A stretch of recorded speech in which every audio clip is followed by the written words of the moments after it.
They're called America's silent generation, reared on war, pandemic, and depression. Few are left. My father is one of them. I've been around 92 years, growing up during the Depression, and I remember picking cotton and mowing lawns for 75 cents. Going back over my life, I dredged up a lot of things that I kind of had buried, and kind of disturbing, really, some of the things. All the time I spent at Olive View and all the childhood I missed, some of those things bother me. Well, Olive View, it was a sanitarium for TB patients, at least the part I was in. I was in Ward 303. I went in about October 15th of 1939, and I got out April 15th of 1942. So it was almost 2.5 years. I guess TB kind of struck the lower income people, me included. And in those days, about the only thing you could do for TB was bed rest. And then later, while I was there, they started giving me pneumothorax, a procedure where they collapsed the infected lung by inserting air in it through a needle through your chest.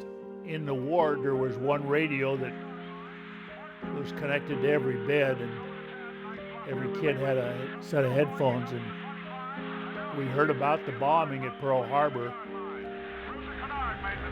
We interrupt this broadcast to bring you this important bulletin from the United Press. Flash, Washington. The White House announces Japanese attack on Pearl Harbor.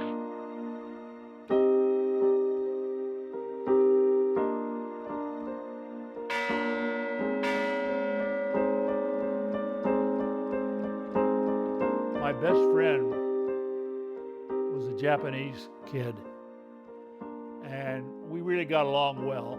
Right after Pearl Harbor, it couldn't have been more than a week, they came and took him away. And I didn't realize what an internment camp was, but that's where they were headed. But I do remember looking down and seeing this long procession of cars with all their bundles, mattresses, everything. And it was the Japanese being taken to an internment camp.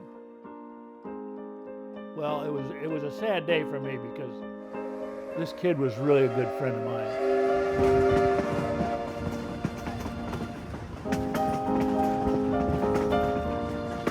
What family I had was in Compton, which was a long way from San Fernando Valley.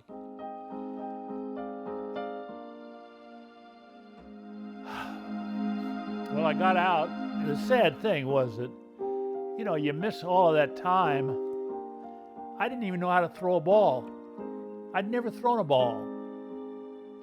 I couldn't run. Just a ton of things I couldn't do. I had a lot of catching up to do. I came home to Beth. I was a latchkey kid because she was working the graveyard shift at Lockheed. I'd get home from school and I was on my own. One of the saving things was that Beth remarried Papa Bob. He was a good guy.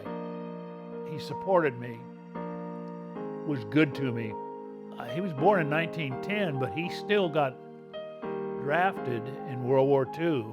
So he got reassigned as a guard at a prisoner of war camp. I think I've had a pretty good life. Sure married the woman I wanted. I had 7 kids, 5 boys and 2 girls, high achievers, lots of degrees, a lot of grandchildren, and about 6 great-grandchildren. When you come to the fork in the road, take it.